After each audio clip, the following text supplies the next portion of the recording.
नमस्कार। आजको साझा लाइभको यो श्रृङ्खलामा पनि तपाईँलाई स्वागत छ। म सन्तोष। सदाझैँ आज पनि म उपस्थित भइसकेको छु। हामी आज सङ्गीतका कुराकानी गर्छौँ, गजलका कुराकानी गर्छौँ, दर्शनका कुराकानी गर्छौँ। आज तपाईँले अनुमान लगाइसक्नु भएको पनि होला, आज म कसलाई लिएर प्रस्तुत हुँदैछु। आजको साझा लाइभमा हामी जीवनका केही कुराहरू साझा गरौँ, केही दर्शनका कुराकानी गरौँ, तर साना साना कुराहरू गरौँ, केही अर्थपूर्ण कुराकानी गरौँ। आजको मेरो कार्यक्रमको उद्देश्य पनि यही हो। र आजको मेरो कार्यक्रममा हुनुहुन्छ सुभाष सगम। तपाईँले चिन्नु भएको नाम, गजल गायनमा एउटा पोख्त व्यक्तित्व। धेरै विश्लेषणको आवश्यकता पनि छैन। आउनुहोस् उहाँलाई स्वागत गरौँ। तपाईँले चिन्नु भएको, तपाईँले माया गर्नुभएको एउटा व्यक्तित्व सुभाष सगमलाई। नमस्कार सुभाष, स्वागत छ तपाईँलाई कार्यक्रममा। नमस्कार सन्तोषजी, नमस्कार। ठिक छ सुभाष, तपाईँलाई कस्तो छ? म पनि एकदम ठिक छु सर, एकदम ठिक छु। त्यही त सुभाष, भन्नुहोस् न प्लिज। त्यही त धेरै समयको चाहिँ प्रतीक्षापछि फाइनली हाम्रो भेट भयो आज। एकदम मलाई खुसी लागिरहेको छ सुभाषजी। म त्यो सम्झन्छु तपाईँले खै त्यहाँ पछि हाम्रो एकाध दुई भेट हुनुपर्छ नलप्रासीका एक दुई रेडियोहरूमा। तपाईँलाई कतिको सम्झना छ? जति बेला म रेडियो दाउनेमा थिएँ त्यतिखेर पनि तपाईँसँग मेरो भेट भएको हो त्यस्तो लाग्छ। र मलाई त्यो क्षण अझै सम्झन्छु कि मैले तपाईँसँग चाहिँ यसरी कुराकानी गरिरहँदा करिब करिब चिसापानी कलेजमा हुनुपर्छ, एउटा गजल कार्यक्रम भइराखेको थियो त्यहाँ। अनि तपाईँले म हेरिरहेछु गजल ती नयनमा यो गीत गुनगुनाएको अझ पनि मैले सम्झिरहन्छु क्या त्यो क्षण। सुभाषजी हो, अब हामी कार्यक्रममा चाहिँ हामी आइसकेका छौँ। विषयवस्तुतर्फ पनि प्रवेश गरौँ। कहाँबाट सुरु गरौँ आजको कुराकानी? कहाँबाट कुराकानी सुरु गर्दा अलिकति रोचक होला जस्तो लाग्छ तपाईँलाई? खै म त अब आज तपाईँको अतिथि भएर आएको छु। म ढुक्क छु कि मलाई हजुरले पनि अब कुरा मजाले गरौँला भनेर म आनन्दसँग बसेको छु। Whatever you like. त्यसो भए हजुरले मलाई त्यो गजल गाउँदाखेरि देख्नु भएको रहेछ, बडा रमाइलो लाग्यो। खास त्यो गजल मेरो जीवनको पहिलो गजल थियो। पहिलो गजल मैले त्यो गजल गायन कार्यक्रम नै मेरो फर्स्ट गजल गायन थियो। र मलाई साल त याद छैन, जे होस् धेरै वर्ष अगाडिको कुरो हो। घनश्याम सरसँगको भेटघाट पछि उहाँले यो गजल सङ्गीत गर भन्नुभयो। सङ्गीत गर भनिसकेपछि मैले अनायासै यत्तिकै गुनगुनाएँ। र गुनगुनाइसकेपछि त्यो गजल त्यत्तिकै अनायास बनेको सङ्गीत हो। त्यति बेला म सङ्गीत पढ्दै थिएँ। सङ्गीतको अहिले जस्तो त्यतिसम्म ज्ञान थिएन, हालाकि अझै धेरै जान्न सिक्न बाँकी छ, र पनि त्यति बेला अझै यतिको ज्ञान पनि थिएन। र त्यो एउटा आलु काँचो केटोले गरेको सङ्गीत थियो। र त्यही सङ्गीत मैले त्यहाँ गाएँ। र रमाइलो प्रसङ्ग चाहिँ त्यो गजल गायन पछि त्यो गजल गायनले नै, त्यो गजलले नै मलाई गजल गायक भनेर चिनायो। That's really wonderful. आजसम्म पनि म त्यही गजल गाइरहेको छु। हरेक स्टेजमा, हरेक मञ्चमा गाउनै पर्छ, गाइरहेको छु। त्यो क्षणमै हाम्रो भेट एकदमै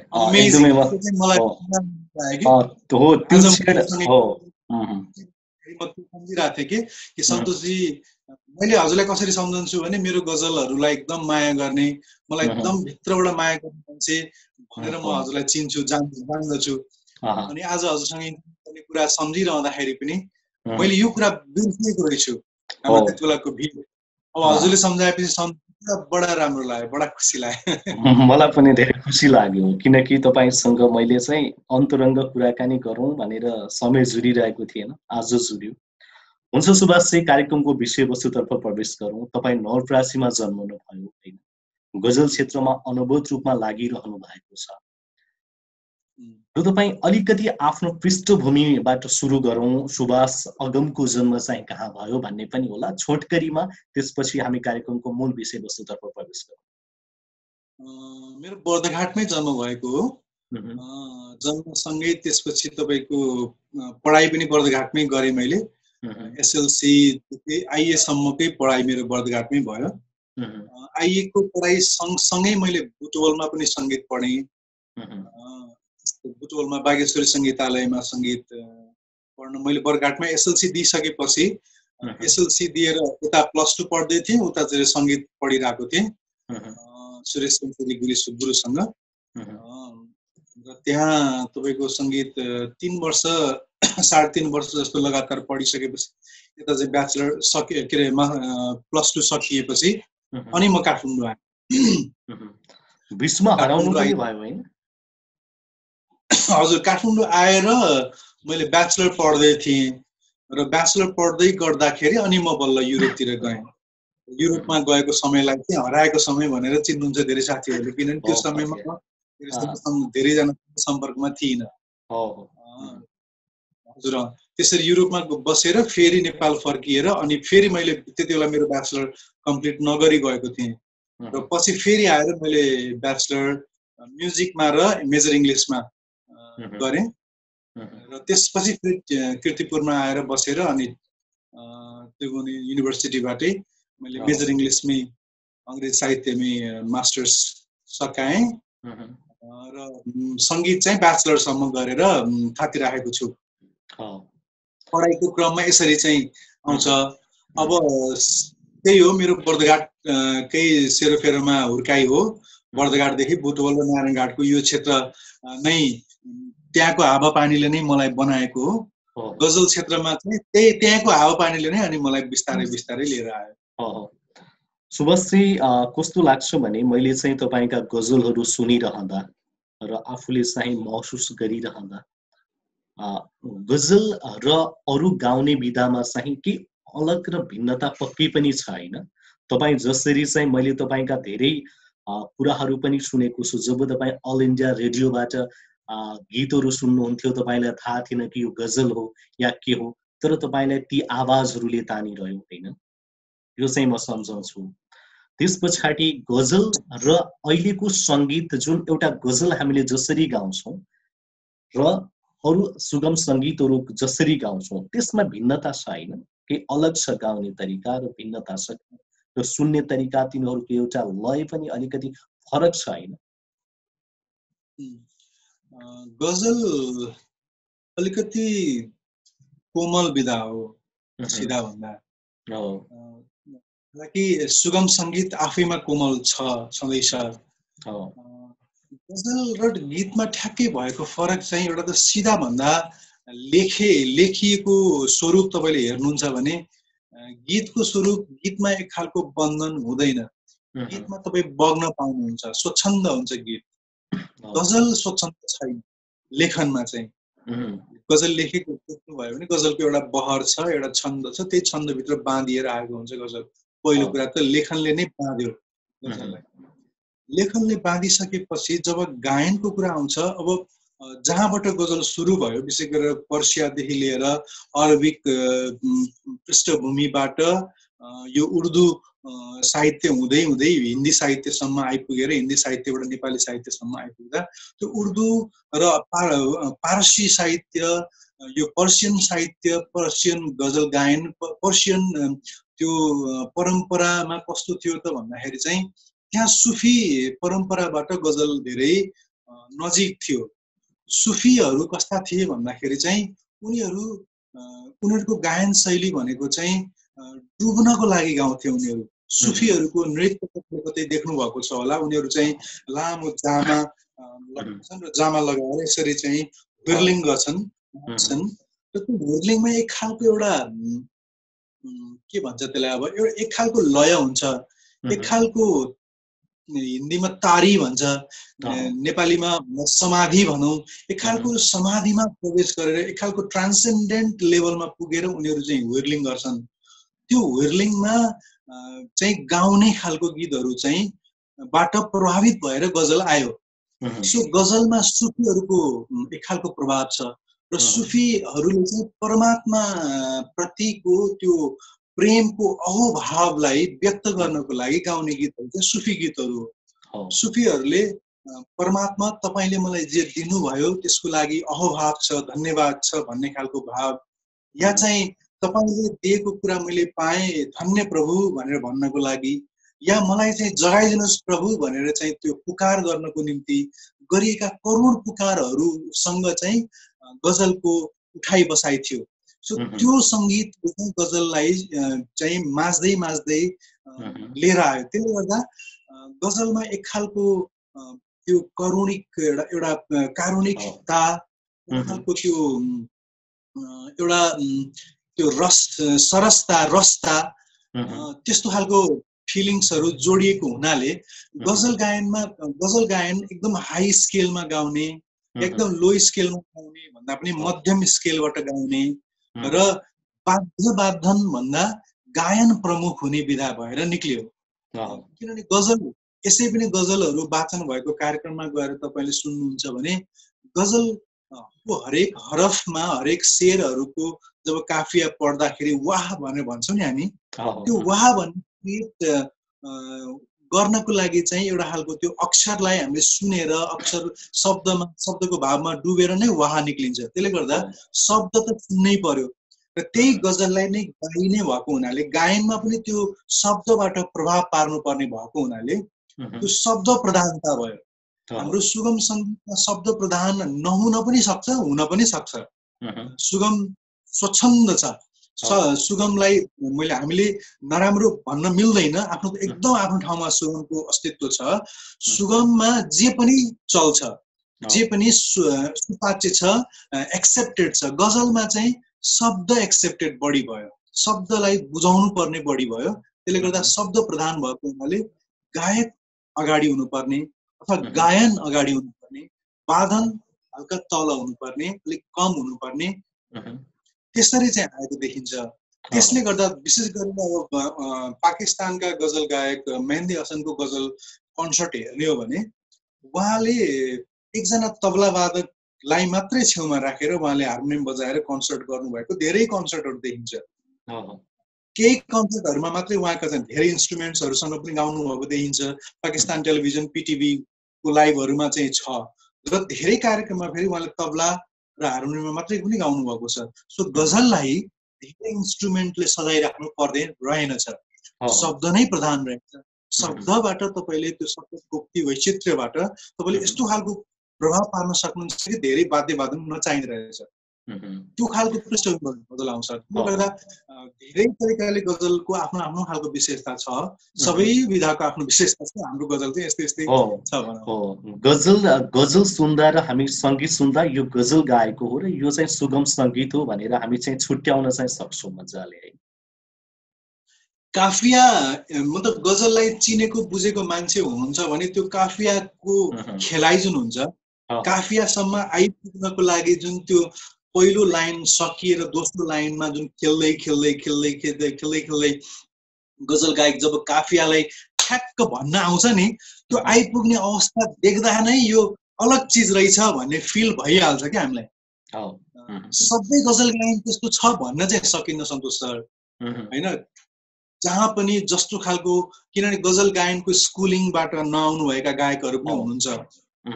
गजल गायनको बुझिकन गजल भनेको गीतै हो, गीत गजल गीतल भनेर आउनुभएका गायकहरूले चाहिँ त्यो काफियालाई उठाउनु पर्ने कुरा नबुझेको हुनाले केही गायन त्यस्तो देखिन्छ। तर मूलतः गजल गायनमा चाहिँ त्यो काफियासम्म आइपुग्दाखेरि गजल गायकले खेल्दै खेल्दै खेल्दै खेल्दै आएर चाहिँ जब काफिया त्यो प्रेजेन्ट गर्छ नि, त्यहाँ वाह क्रिएट हुने सिचुएसन देख्ने बित्तिकै दिस इज समथिङ एल्स भन्ने फिल भइहाल्छ कि। सुभाष सिंह, हामी गजलका कुराकानी गरिरहेका छौँ, गीतका पनि कुराकानी गरिरहेका छौँ। अब कार्यक्रममा चाहिँ गीत चाहिँ गाउनु भएन, गजल चाहिँ गाइदिनु भएन भने कार्यक्रमलाई चाहिँ खल्लो चाहिँ महसुस हुन्छ। तपाईँको जीवनमा तपाईँले मन परेको गजल, तपाईँलाई मनभित्रबाटै मन परेको एउटा गजल सुनाइदिन आग्रह। यो बडा गाह्रो प्रश्न हो। म एक दुई हरफमा दुई चारवटा गजल सुनाउने तयारीमा छु आज। खासमा यो हजुरसँग पहिला कुरा हुँदाखेरि म काठमाडौँमा थिइनँ, त्यति बेला मसँग हार्मोनियम साथमा थिएन। आज हार्मोनियम लिएर नै इन्टरभ्यू गर्ने भन्ने कुरा भएको हुनाले आज हार्मोनियम अगाडि राखेर बसेको छु।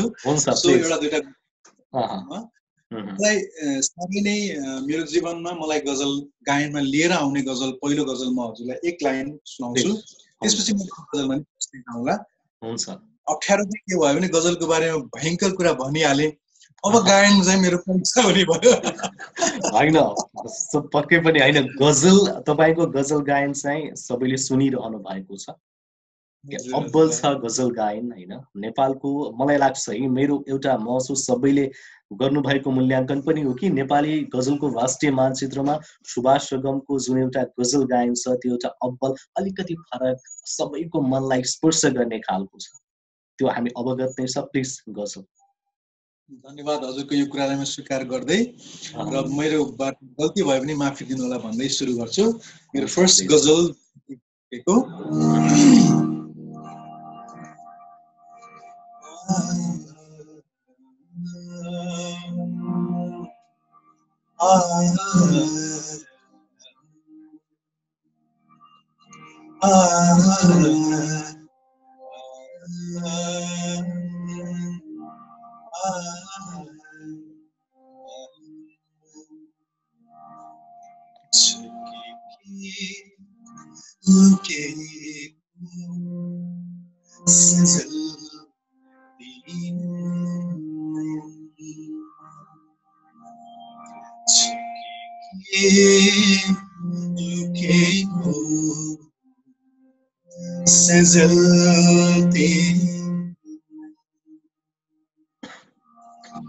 सजलती नयनमा सजलती सजलती नयनमा सजलती नयनमा रहेछु गजल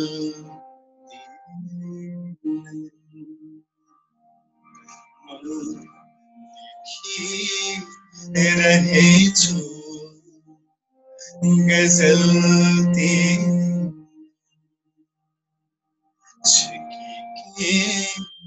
लुकेको सजलती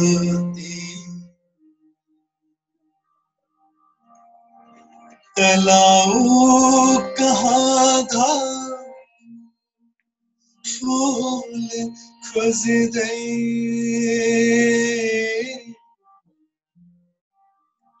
तलाउ कहाँ था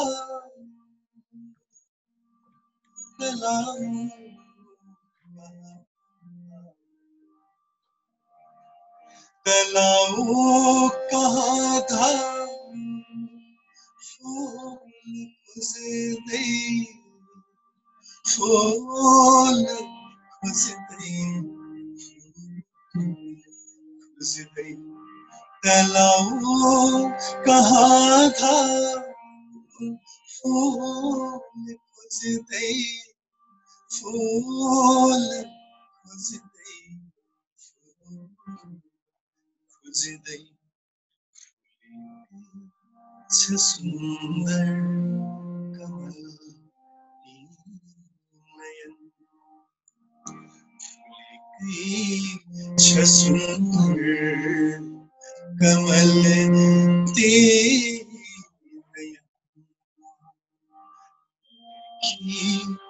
रहेछु गजल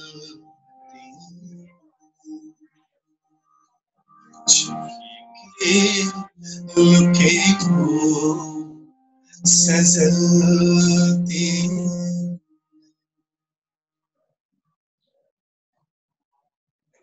यो गजल मेरो पहिलो गजल, 2 शेर मात्र सुनाए, लामो हुन्छ नत्र पनि धेरै सुनाए भने निकै एकछिन कुरा गर्नु हैन सर?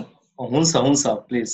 यो गजल मलाई अति मन परेको गजल हो कि जब चाहिँ यो गजललाई मैले सुन्छु नि कता कता भावुक आफै स्तब्ध हुन्छु यो गजल सुन्दाखेरि। सुभाषजी तपाईँ जब गजल गाउनुहुन्छ तपाईले मलाई लाग्छ तपाईँ अध्यात्ममा पनि रुचि राख्नुहुन्छ हैन? आध्यात्मिक र संगीतको एउटा ठूलो महत्व छ जस्तो मलाई लाग्छ। छ एकदम छ। वास्तवमा संगीतको सृजना नै सन्तहरूले गरेका हुन् र अथवा जसले सृजना गर्यो उसमा सन्तत्व हुन्छ नै, नत्र सङ्गीत सृजना हुँदैन। अब हामीले पूर्वीय परम्परामा सङ्गीतको कुरा गर्दा सङ्गीतको उत्पत्ति नै हामी भगवान शिवबाट भएको, भगवान शिवको डमरुबाट भएको र चाहिँ तपाईँको ताण्डव, हाम्रो भगवान शिवले त्यही ताण्डव नृत्य गर्दा त्यसबाट चाहिँ उहाँका चाहिँ विभिन्न चाहिँ चारणबाट सरगमहरू निस्किएको भन्छौँ। र हामीले देवी देवतालाई पनि सङ्गीतकै देवी देवता मानेर एक खालको त्यो सङ्गीतलाई हामी त्यसै पूर्वीय परम्परासँग जोडेर आएका छौँ। र पछिल्लो समयमा तपाईँले विष्णु दिगम्बर पुलस्करसम्म आइपुग्दा, भातखण्डेसम्म आइपुग्दा, भातखण्डे विष्णु दिगम्बर र अथवा त्योभन्दा अझै अगाडि चाहिँ सन्त हरिदासको कुरा गर्दा उहाँहरू चाहिँ सङ्गीतका मूर्धन्य चाहिँ सगरमाथाहरू हुनुहुन्थ्यो र उहाँहरूमा सङ्गीत थियो। र जति पनि भारतीय साहित्य, भारतीय भन्दाखेरि भारत इन्डिया नभनौँ, यो भारतवर्षको साहित्यमा हेर्दाखेरि सन्तहरूले जति साहित्यमा कवितामा देन दिनुभएको छ त्यो अरू कसैले दिएको छैन। जतिले पनि साहित्यमा योगदान दिनुभयो ती सन्त हुनुहुन्थ्यो। चाहे कवीरको कुरा गरौँ, चाहे हामी हाम्रो भानुभक्तका कुरा गरौँ, या के भन्छ तुलसीदासको कुरा गरौँ, या रैदासको कुरा गरौँ, या सुरदासको कुरा गरौँ, यी सबै सन्तहरू चाहिँ उहाँहरू सन्त हुनुहुन्थ्यो। सन्त मतलब आध्यात्मिक हुनुहुन्थ्यो। उहाँहरूले साधना गर्नुभएको थियो, साधनाबाट परमात्मा प्राप्त भएको थियो, परमात्माको दर्शन भएको थियो। त्यसले गर्दा उहाँहरूबाट जे निस्किन्थ्यो त्यो परमात्माको कृपाबाट निस्केको चिज हुन्थ्यो, अति उत्तम हुन्थ्यो। र हामी अहिले पनि तपाईँको योजन पर भानु भन्ने जुन त्यो तपाईँको लाइन छ हनुमान चालिसाको, हनुमान चालिसा चाहिँ तुलसीदासजीले रचना गर्नुभयो। तुलसीदासको त्यो हनुमान चालिसाको त्यो एउटा जुन लाइन छ योजन पर भानु भन्ने लाइन, त्यो लाइन चाहिँ सयौं हजारौं वर्ष अगाडि लेखिएको लाइन हो। र त्यो कवितामा सूर्य र पृथ्वीको डिस्टेन्सको चाहिँ थियोरम राखिएको छ। त्यसरी चाहिँ हेर्दा विज्ञान पनि ती सन्तहरूको कविताबाट निस्किएको थियो। त्यो चाहिँ अहिले आएर भर्खर 100 वर्ष पनि नहुनुको एराउन्डमा विद्वानहरूले, वैज्ञानिकहरूले टेलिस्कोपबाट सूर्यसँगको डिस्टेन्स बल्ल बल्ल एप्रोक्सिमेटमा निकाल्दै गरेको कुरा त्यति बेलै ध्यानबाट, त्यो चैतन्यबाट चाहिँ त्यस्ता कविताहरू निस्किएका थिए। सन्तहरूको यत्रो ठुलो महिमा छ। सङ्गीतको अब हाम्रो पूर्वीय साहित्य, पूर्वीय सङ्गीतको विशेष गरेर शास्त्रीय सङ्गीतको अध्ययन गर्दाखेरि हामी रागहरू पढ्छौँ। ती रागहरू चाहिँ 7 वटा थाटलाई चाहिँ के भन्छ योजनाबद्ध गरेर राखिदिने हाम्रो जुन भातखण्डेजी हुनुहुन्थ्यो, उहाँ पनि एक खालको विष्णुनारायण भातखण्डे शब्द हैन, विष्णु दिगम्बर पुलस्कर हुनुहुन्थ्यो, अर्को चाहिँ विष्णुनारायण भातखण्डे, दुईजना हुनुहुन्थ्यो। भातखण्डेजीको नाम म कन्फ्युज हुन सक्छु। जे होस् उहाँहरू पनि सन्त हुनुहुन्थ्यो र उहाँहरूबाट जुन जतिहरू रागहरू आए, विशेष गरेर अझै तानसेनबाट जति पनि रागहरू आए, ती तानसेनले दिएका रागहरू सबै चाहिँ हरिदास भन्ने उहाँका गुरुको प्रेरणाबाट आएका थिए।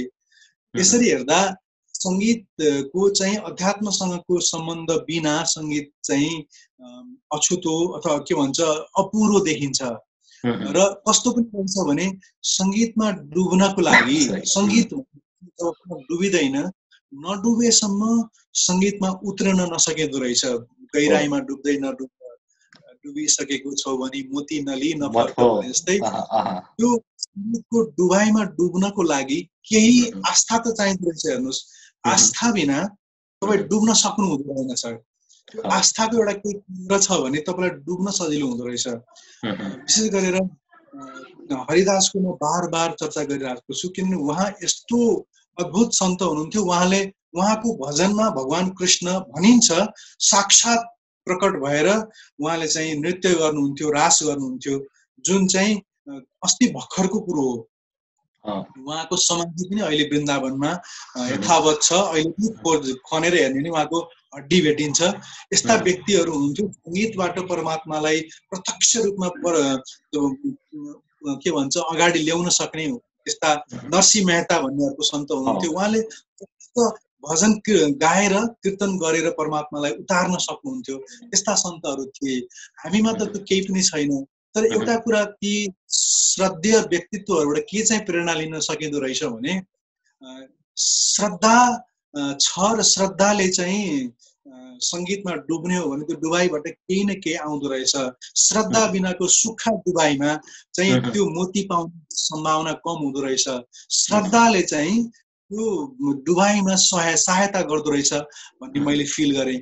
सङ्गीतको राग गाउँदै जाने क्रममा, रागको सिक्ने क्रममा नै यो जब यो गहिराईको बारेमा र अध्यात्मको यो गहिराईको बारेमा रागहरूबाट सिक्दै सिक्दै गइयो।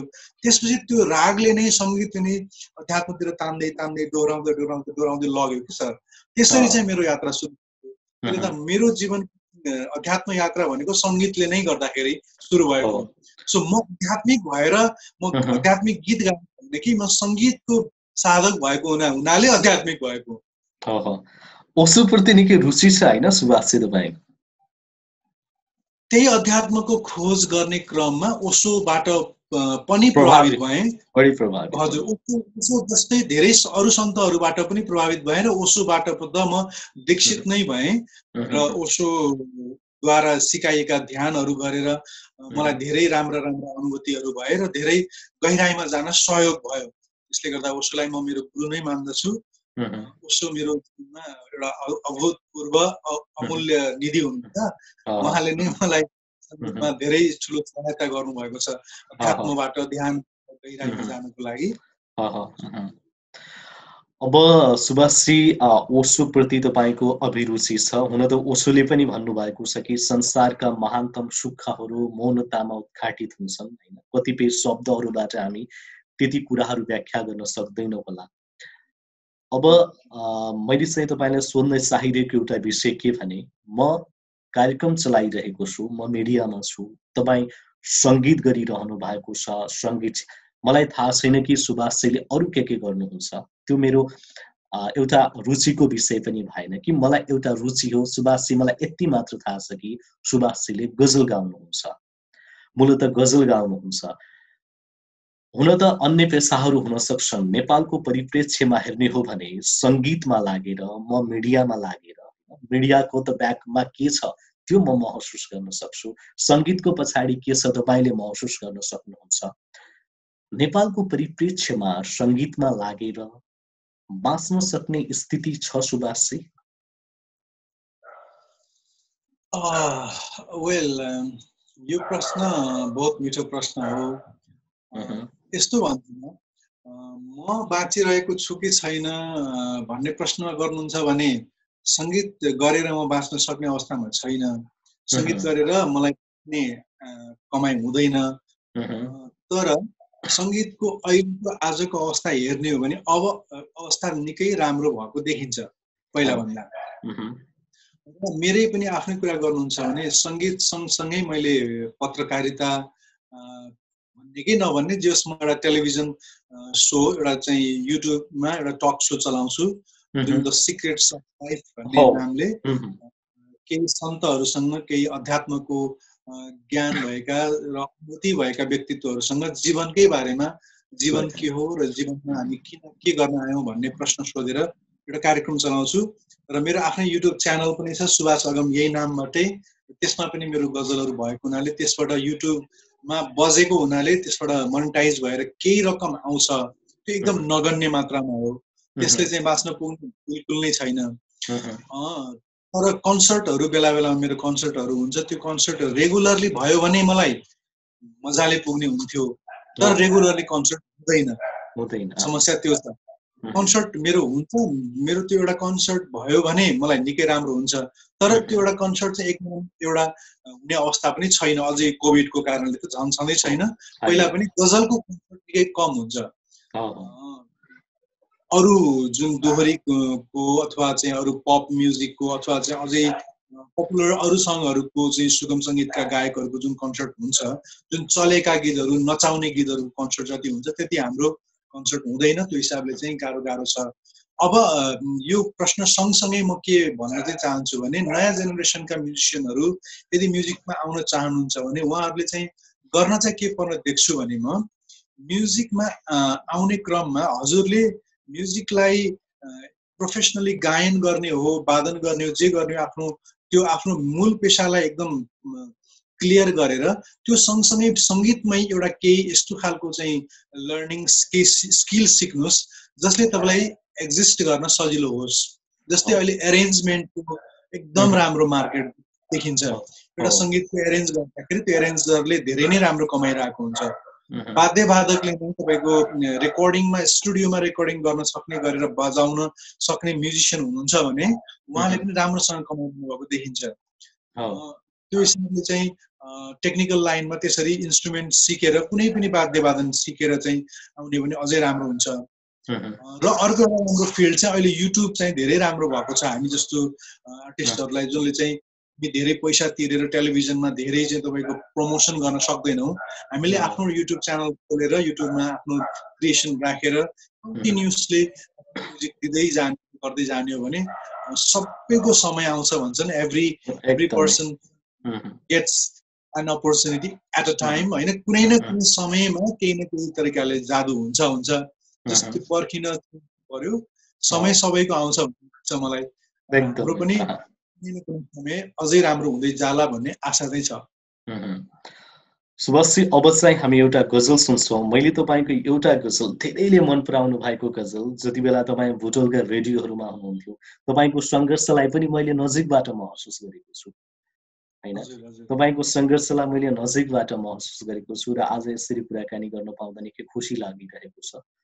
भुटोलको रेडियो लुम्बिनीदेखि अनि तपाईँको चाहिँ रेडियो लुम्बिनीबाट सिनेजी एफएम हुन्, कालिका एफएम हुन्, होइन? मैले एउटा गजल सुनेको थिएँ, बुन्द राणाले लेख्नु भएको त्यो गजल, सुन चाहिँ 1000 चोटि खारेको जिन्दगी हो, कुन बेहोसीले भन्छ यो हारेको यो जिन्दगी हो। अलिकति सुन्न सक्छौँ हामी? स्योर।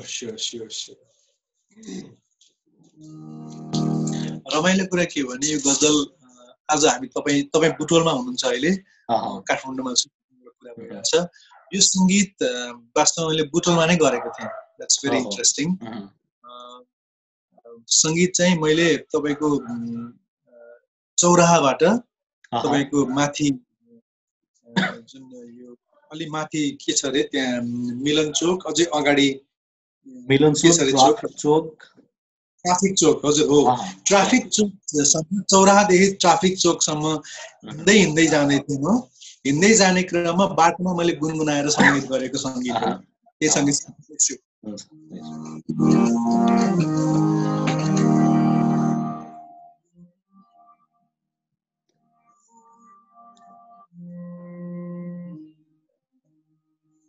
मजाले सुभाषजी कुराकानी गर्दै गर्दा पनि हुन्छ, एडिट गर्न मिलिहाल्छ, म एडिट गर्छु, होइन? Sure, no problem.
सुन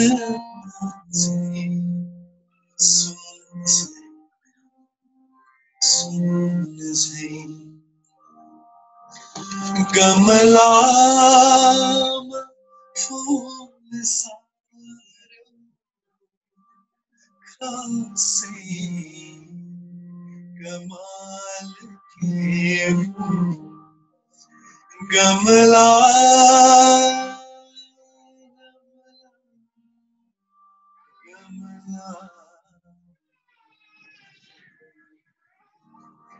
गमलामा फूल सार्यो खासै कमाल के हो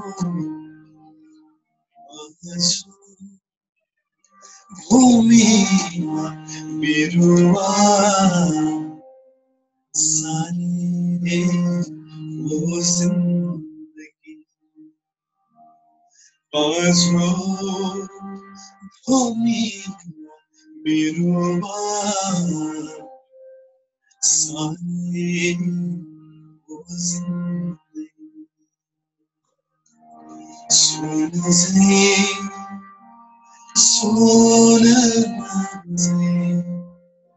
सुन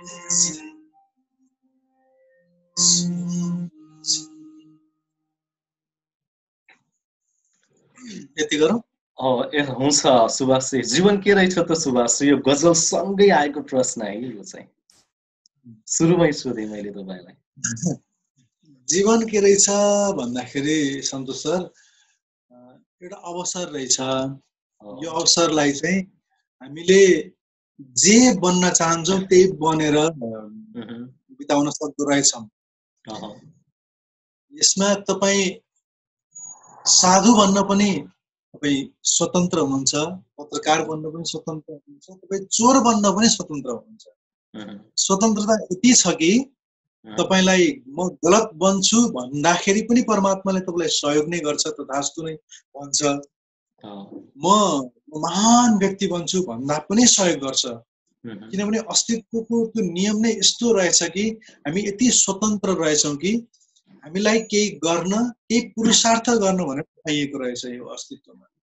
केही पूर्वजन्मको संस्कारले ढकेलिएको हुँदो रहेछ हाम्रो जीवन। पूर्वजन्ममा तपाईले केही हत्या गर्नुभएको छ भने त्यसको प्रायश्चित चाहिँ तपाईको त्यसको सजाय तपाईले चाहे त्यो जन्ममै भोग्नु भयो, चाहे यो जन्ममा भोग्नुहुन्छ। कर्म गरिसकेपछि भोग त सामान्य संसारमा त छ भने त्यो संसारमा किन नहोला?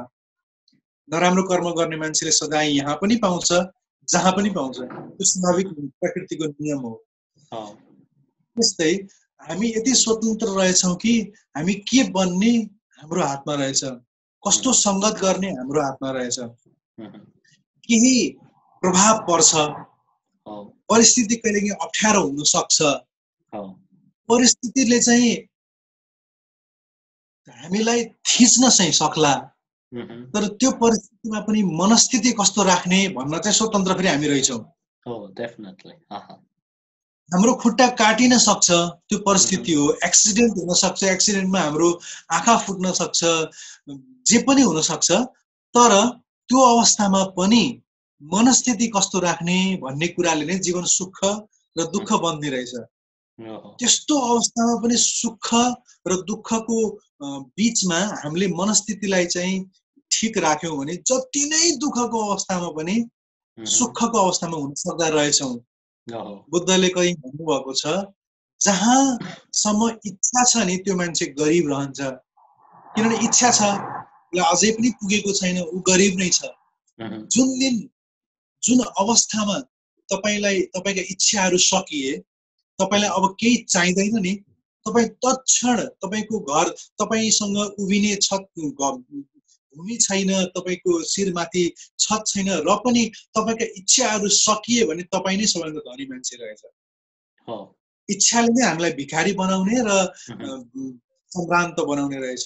इच्छाले नै हामीलाई दुःख र सुख दिने रहेछ। त्यसले गर्दा मनस्थिति, मेन्टलिटी, हाम्रो सोचले नै हाम्रो जीवन सुख र दुःख बन्ने रहेछ।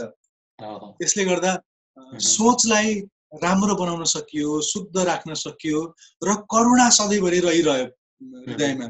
समाज सेवा गर्नको लागि पैसा छैन, तपाईसँग चाहिँ करोड छैन भने पनि ठिक छ, तपाईसँग भाव छ कि म राम्रो गरौँ, राम्रो होस्, सर्वे भवन्तु सुखिनः सर्वे सन्तु निरामया सर्वे भद्राणि पश्यन्तु मा कश्चित् दुःख भाग भवेत्, सर्वे भवन्तु सबै सुख होस्, सबैलाई राम्रो होस् भन्ने भाव मात्र हृदयमा हुनु पनि ठुलो कुरो रहेछ। मङ्गल भाव हृदयमा होस् र सन्तुष्टि हृदयमा भने जीवन सुखै सुख छ। त्यसले गर्दा मनस्थिति नै सबैभन्दा ठुलो कुरो रहेछ, सबैभन्दा ठुलो कुरो हो। अब हामी चाहिँ कार्यक्रममा अझ 15 मिनट समथिङ रहन्छौँ होला। कति भयो सुभाषजी अहिले चाहिँ? 15 मिनट ल 554 भयो हैन र?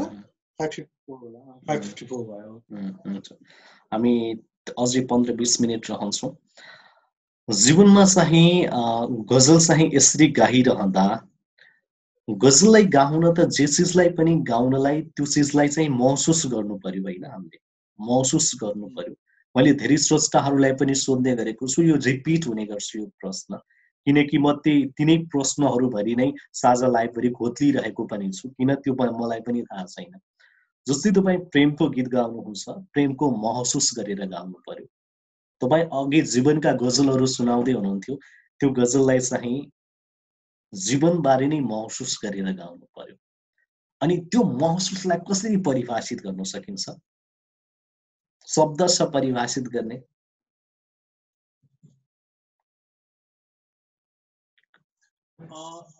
म त के भन्छु भन्दा, मैले चाहिँ मेरो गजल गायनमा मैले गाउँदा सकेसम्म त्यही भएर महसुस गर्न चाहिँ कस्तो कुरा महसुस गर्न मन हुने भन्ने कुरा रहेछ।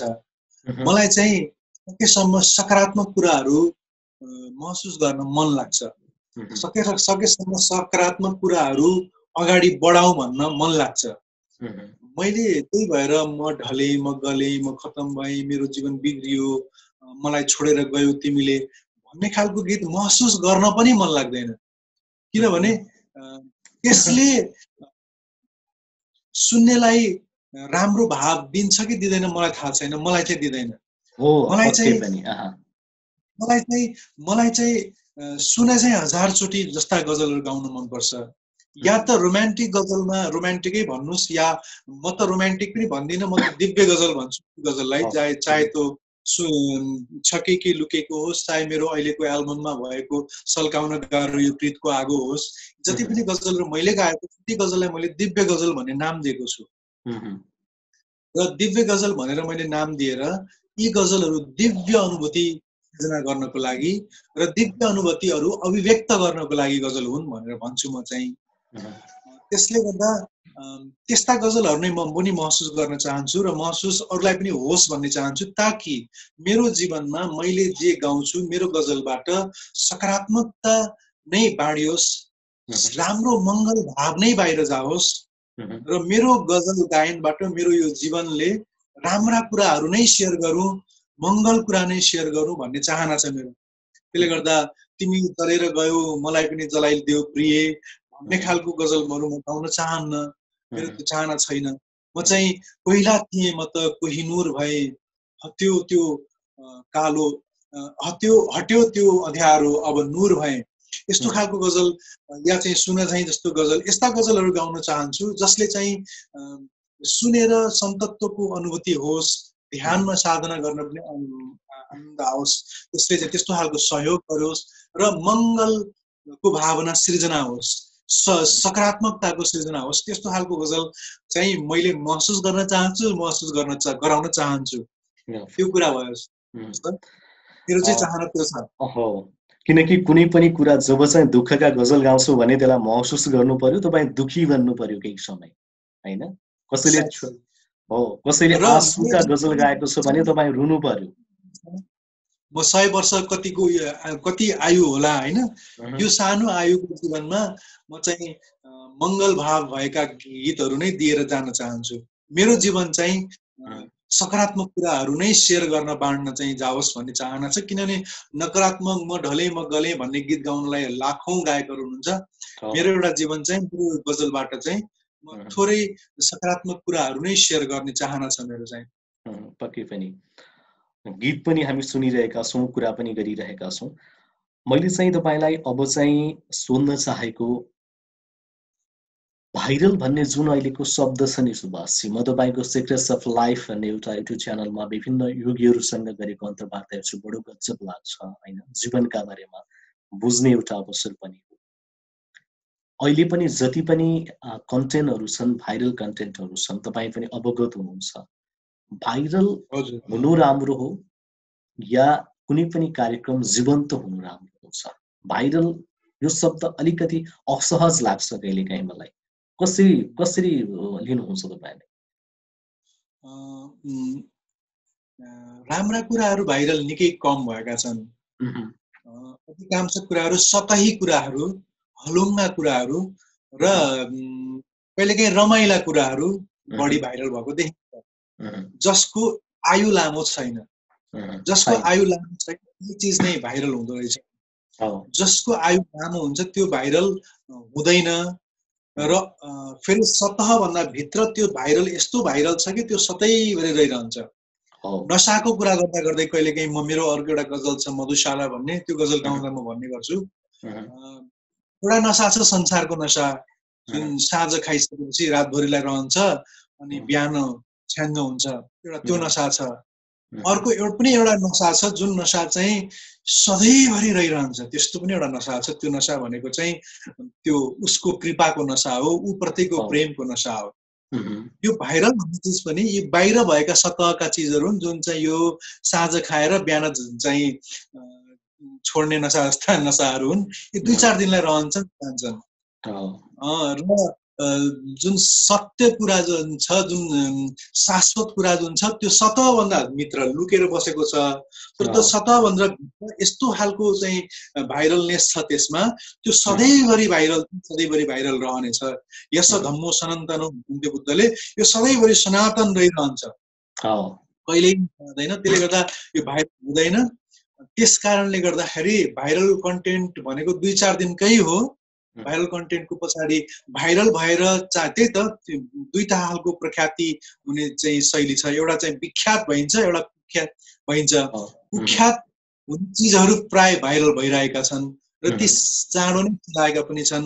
तिनले गाली पनि तिनै खाएका छन्।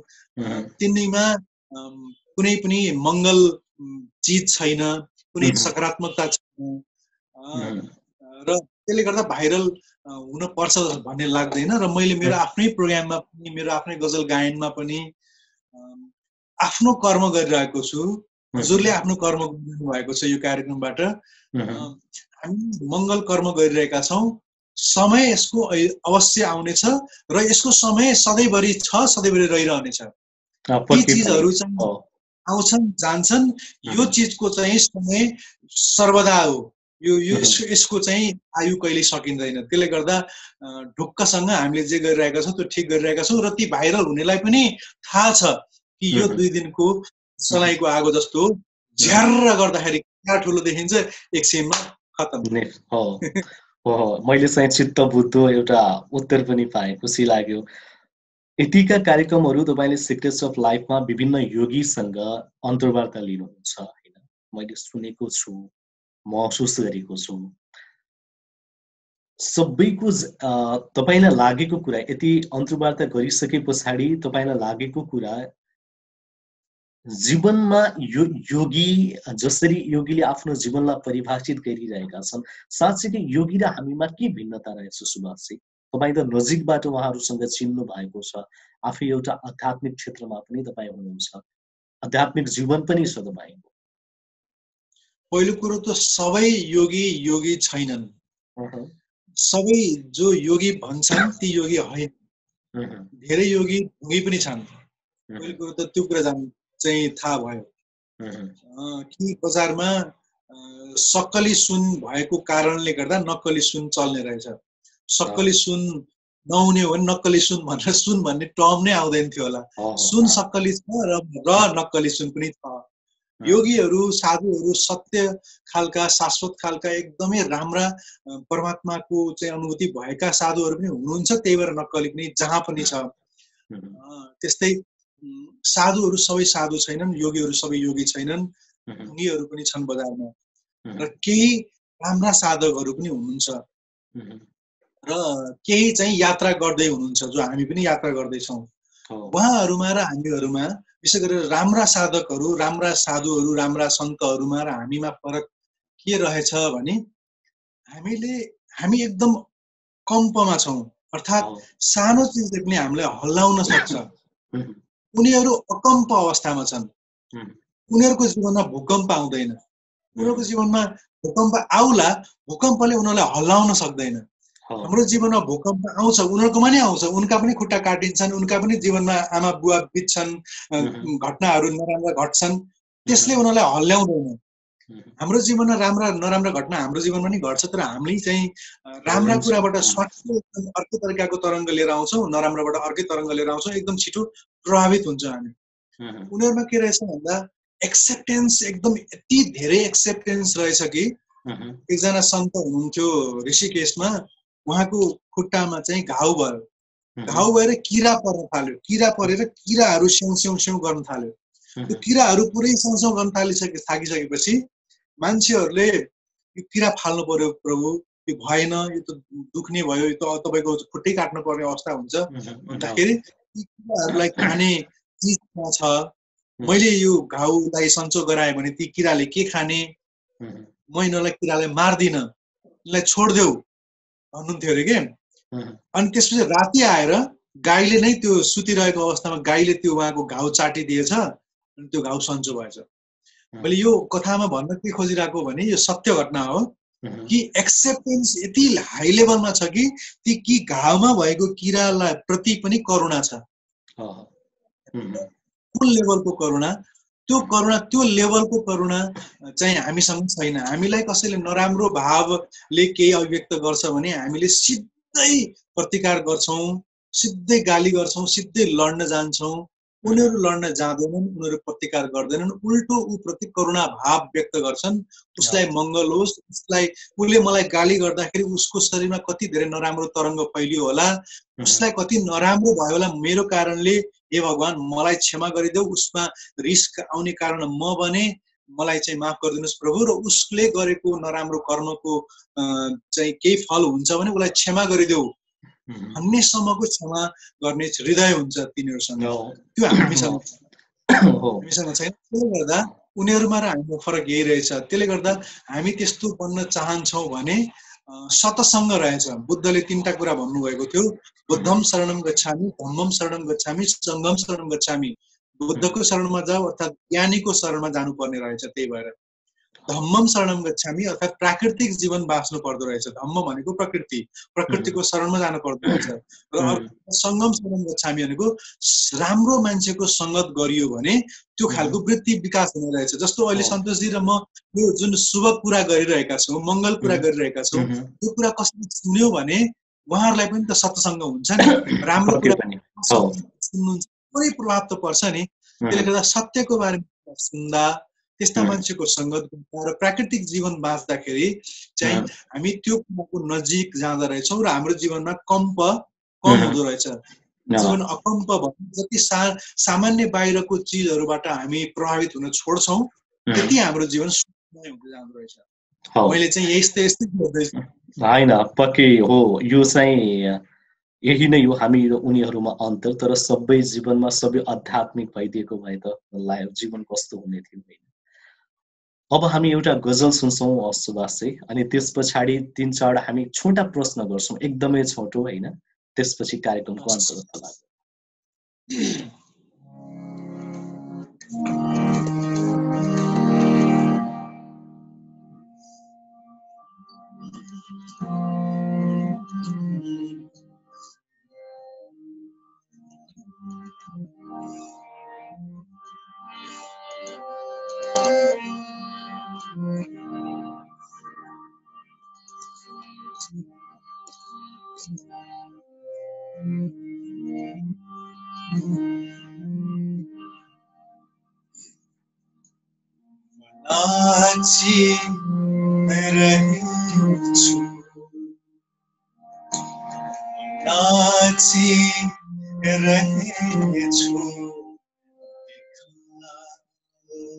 हुनु केही छैन नाचिरहेछु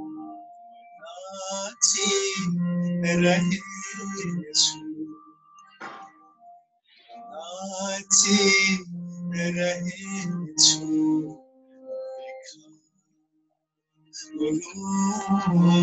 केही छैन रहेछु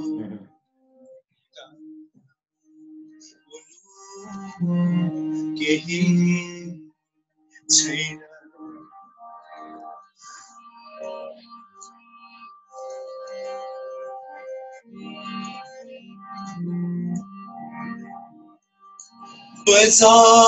बजाइरहे थे साँझ संगीत जिंदगी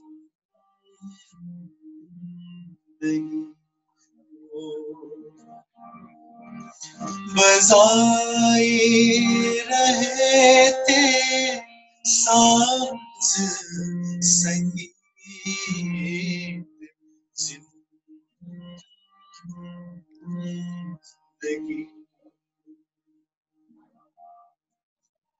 सुनी रहेछु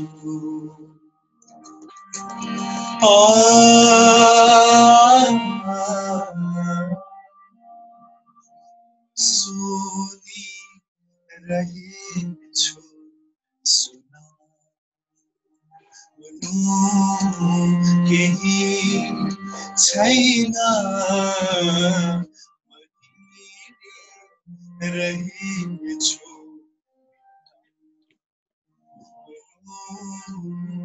केही छैन हेर्दा हेर्दै हेर्दा हेर्दै हेर्ने ओ बिलाइ हेर्दा हेर्दै हेर्दा हेर्दै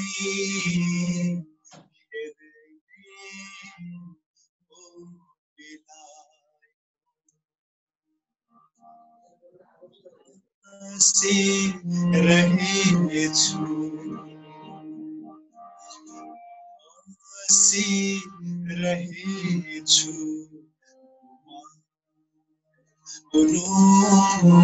केही छैन रहेछु केही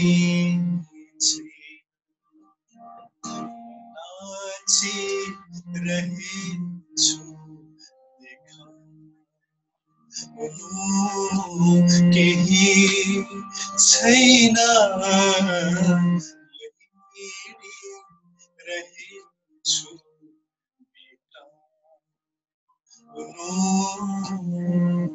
केही छैन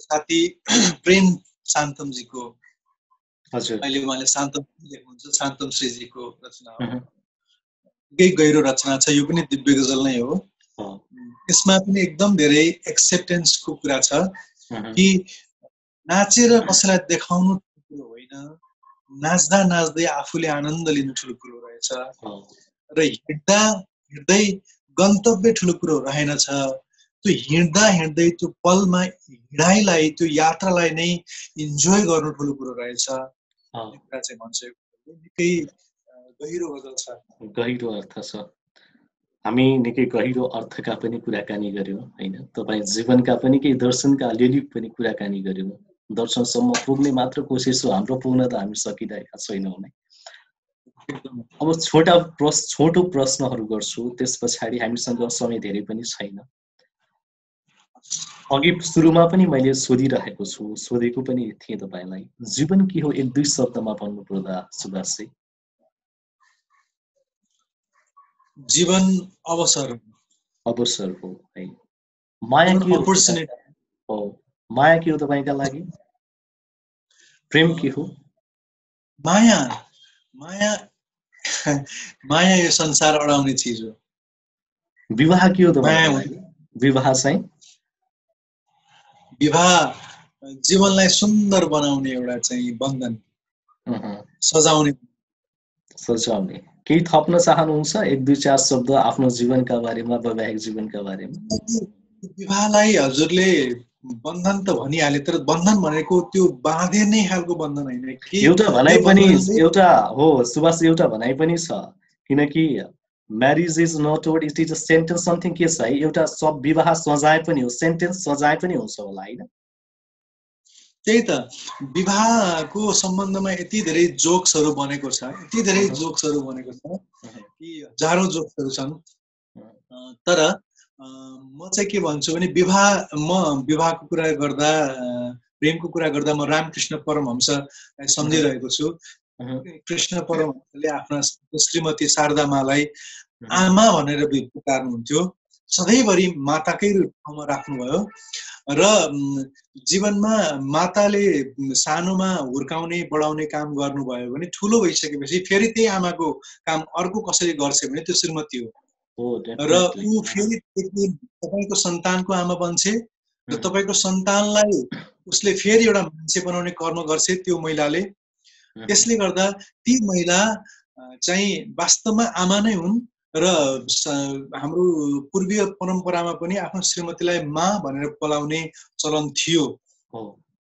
र उनीहरूले तपाईको अब यो संसारमा अब ओशोको कुरा तपाईले अघि गर्दै हुनुहुन्थ्यो, ओशोले एउटा ठाउँमा के पनि भन्नुभएको छ भने एउटा जोरवादी बुद्ध भन्ने एउटा कन्सेप्ट उहाँले अगाडि सार्नु भएको छ।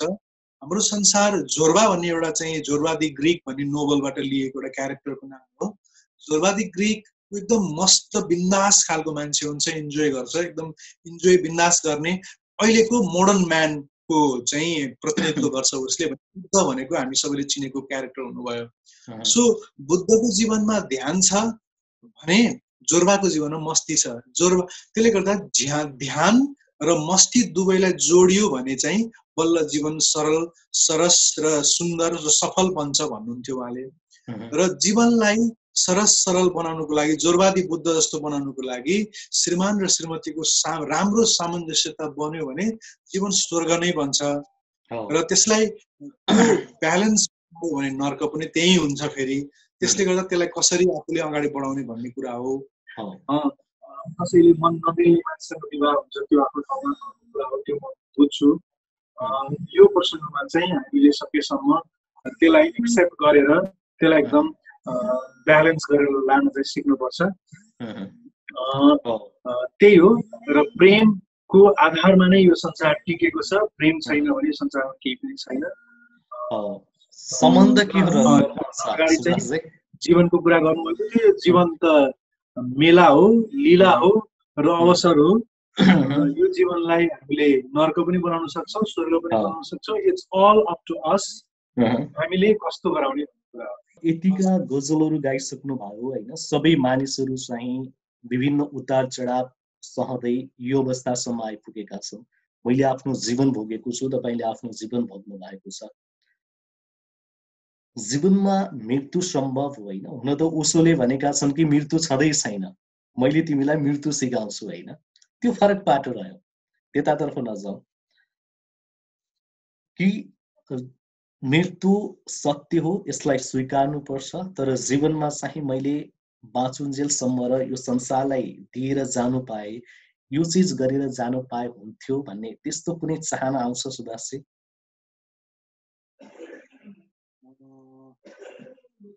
धेरै गहिरो प्रश्न हो, धेरै गहनतम छ। र यो अहिलेको यो उमेरको सुभाषले त्यो अझै पछिको अझै प्रौढ अझै एक्सपिरियन्स सुभाषको बारेमा भन्न निकै गाह्रो छ। हरेक समयमा इभल्भ भइरहेको हुन्छु होला अझै। किनकि हामी मृत्युका कुराकानी गर्दैनौँ, मृत्युको बहस पनि गर्दैनौँ हामी होइन। त्यसकारणले मैले त्यो तपाईलाई सोधिरहेको। राम्रो प्रश्न हो। जे होस्, मलाई अहिलेसम्म आइडिया चाहिँ के छ भने, प्रथम कुरा हामी जुन अब गजलकारको रूपमा हजुरले परिचय गराइसकेपछि गजलको क्षेत्रमा एउटा खालको मानक बनाएर एउटा खालको गजललाई नेपाली गजलको एउटा अवस्था सृजना गर्न अझै धेरै राम्रा राम्रा गजलहरू दिएर नेपाली गजल क्षेत्रलाई उन्नत गराउन मन छ एउटा कुरा। अर्को कुरो म आफू ध्यान गर्ने र साधना गर्ने साधक भएको हुनाले मेरो यो द सिक्रेट्स अफ लाइफ भन्ने कार्यक्रम अहिले मैले चलाइरहेको छु। यो कार्यक्रममा मैले मूल प्रश्न नै जीवन हो भनेर सोधिरहेको हुन्छु र जीवनलाई कसरी चाहिँ बाँच्दा ठिक हुन्छ भन्ने कुराकै रिसर्च गरिरहेको छु म आफै। र मेरो अर्को चाहना भनेको चाहिँ केही नोभल लेख्न मन छ मलाई, केही लेख्न मन छ र अन्ततगतवा मलाई समाज सेवा गर्न मन छ। तर कस्तो खालको समाज सेवा भन्दा म चाहिँ कपडा नभएको मान्छेलाई कपडा बाँड्दै या खाना नभएको मान्छेलाई खाना बाँड्दै हिँड्ने खासै रहर छैन। किनभने आज खाना दिएपछि भोलि फेरि त्यो मान्छेलाई भोक लाग्छ, आज कपडा दियो भने भोलि फेरि त्यो कपडा च्यातिन्छ। त्यसले गर्दा त्यो खाना नखाँदाको अवस्थामा पनि, त्यो कपडा नहुँदाको अवस्थामा पनि चेतना यस्तो होस् कि जस्तो अवस्था एक्सेप्ट गर्ने अवस्था सृजना हुने खालको समाज सेवा। त्यो समाज सेवा भनेको आध्यात्मिक रूपमा, मानसिक रूपमा मान्छेलाई चाहिँ इभल्भ गराउने खालको केही त्यस्तो काम गर्न मन छ मलाई। सायद म भविष्यमा कुनै एउटा सेन्टर खोलेर अझै ठुलो स्केलमा मान्छेलाई चाहिँ जीवनको बारेमा बुझाउने केही त्यस्तो संकल्प गरेर केही त्यस्तो कर्म गर्न चाहन्छु जुन चाहिँ अमूर्त छ अझै। तर समाजको लागि, व्यक्तिको इभल्भिङको लागि केही कर्म गरेर जान मन छ। किनभने यो महानतम यात्रामा, यो लामो युगमा जम्मा 100 वर्ष 100 एराउन्डको उमेर लिएर आउँछौँ हामी। त्यो उमेरमा हामीले गरेको कर्म त एउटा त्यही पानीको थोपा पनि होइन समुद्रमा त, होइन। त्यसले गर्दा हामी आजभन्दा हजारौँ वर्षपछिको युग आइसक्दा त्यति बेला हामी चाहिँ हाम्रो अस्तित्व के नै रहन्छ होला र। तर त्यही गिना चुना सन्तहरूले, चाहे त्यो लाओत्से होस् चाहे बुद्धले होस्, उहाँहरूले गरेको कर्म चाहिँ हामी अझै पनि सम्झिरहन्छौँ। त्यसले गर्दा त्यस्तो केही समाजमा, समाजको मानसिकतामा र जीवनमा केही प्रभाव पार्ने र जीवन उन्नत बनाउने त्यस्तो केही कर्म गर्न मन छ। हुन्छ सुभाषजी, हामी धेरै पनि कुराकानी गर्यौँ। मैले सोध्न चाहिँ बिर्सेका, तपाईलाई राख्न मन लागेका कुराहरू केही छन्? केही पनि छैन, म त एकदम खुला किताब भएर आएको थिएँ। सन्तोषजीले जे सोध्नुहुन्छ म भनिदिन्छु। एकदम केही गजल केही कुरा गरौँला, केही सत्सङ्ग होला भन्ने चाहनाले बहुत रमाइलो लाग्यो। हजुरले यो निकै राम्रो कर्म सुरु गर्नुभएको रहेछ, मलाई निकै राम्रो लाग्यो। कस्तो हुन्छ भने इन्टरभ्यू लिँदाखेरि मैले पनि आफूले इन्टरभ्यू लिइरहेको हुन्छु र अनि धेरै ठाउँमा इन्टरभ्यू दिइरहेको पनि हुन्छु। त्यो इन्टरभ्यू लिने मान्छे र इन्टरभ्यू दिने मान्छेको औरा, त्यो एनर्जी मिल्दाखेरि केही नयाँ नै सृजना हुन्छ। आज जे कुरा भयो यस्तो कुरा मैले कहीँ इन्टरभ्यूमा बोलेको छैन। यस्तो इन्टरभ्यू मैले पहिला पनि बोलेकै थिएन। पहिलाका इन्टरभ्यूहरूमा गजल गाउन कहाँबाट सुरु भयो भन्ने प्रश्न हुन्थ्यो, या अन्य नै प्रश्नहरू जुन प्रश्न नगरिकन तपाईँले धेरै कुराहरू सोधिदिनु भयो। धेरै कुरा मैले भने यस्तो इन्टरभ्यू मैले दिएको थिइनँ वास्तवमै। त्यो हिसाबमा अमेजिङ, एकदम राम्रो, मजा आयो कुरा गर्दा। हाम्रो कुराबाट केही कसैले केही प्राप्त गर्यो भने केही छ, प्राप्त गर्यो भने हामीलाई बडा आनन्द आयो। हो सुभाषजी, अब चाहिँ एउटा मात्र प्रश्न गर्छु। हामी त्यही नै हो, मैले सोध्न तपाईँले भनिसक्नु भएको छ। अझ मेरो क्युरियोसिटीको लागि पनि हो। हामी करिब करिब 40-45 मिनट चाहिँ बोल्यौँ। यो संवादलाई चाहिँ कसरी लिनुभयो भनिदिनुहोस् त, इमानदारीताका साथ। एकदमै राम्रो संवाद, एकदमै राम्रो, एकदमै फ्रुटफुल संवाद र एकदमै हार्मोनियस संवाद। यहाँ तपाईँले मलाई कहीँ दबाउनु खोज्नु भएन, यहाँ मैले चाहिँ तपाईँलाई दबाउने प्रयास गरेको छैन। तपाईँले विशुद्ध रूपमा एउटा खोजी भएर, प्यासी भएर सोध्नुभयो। मैले जानेको कुरा र सोचेको कुरा, बुझेको कुरा बताउने प्रयास गरेँ। मबाट पनि मैले चाहिँ केही जान्ने हुने खोजेर बोलेको जस्तो लाग्यो कसैलाई, श्रोतालाई भने माफी माग्न चाहन्छु। त्यही नै हो, म त हो डिप्लोमेटिक आन्सर, क्वेसन आन्सर कतै भएन, हामी खुला रूपले बोल्यौँ। हामी एकदम खोला जस्तो बग्यौँ, एकदमै राम्रो, बडा आनन्द आयो। यो साँचो अर्थमा सत्सङ्ग भयो। हो, एकदमै। हुन्छ सुभाषजी, कार्यक्रममा आइदिनु भयो होइन। हामी धेरै समयपछि यसरी जोडिन पायौँ। अब प्रत्यक्ष रूपमा चाहिँ भविष्यका दिनहरूमा पक्कै पनि तपाईँ र म जोडी होला भन्ने मेरो चाहिँ आशा पनि छ हैन। काठमाडौँ आउँदाका दिनहरूमा चाहिँ तपाईँ यहाँ आउँदाका दिनहरूमा पक्कै पनि भेट हुनेछ। अन्त्यमा चाहिँ कार्यक्रममा आइदिनु भयो त्यसका लागि धन्यवाद, बिदा चाहन्छु। हस्, थ्यांक यू भेरी मच, नमस्कार।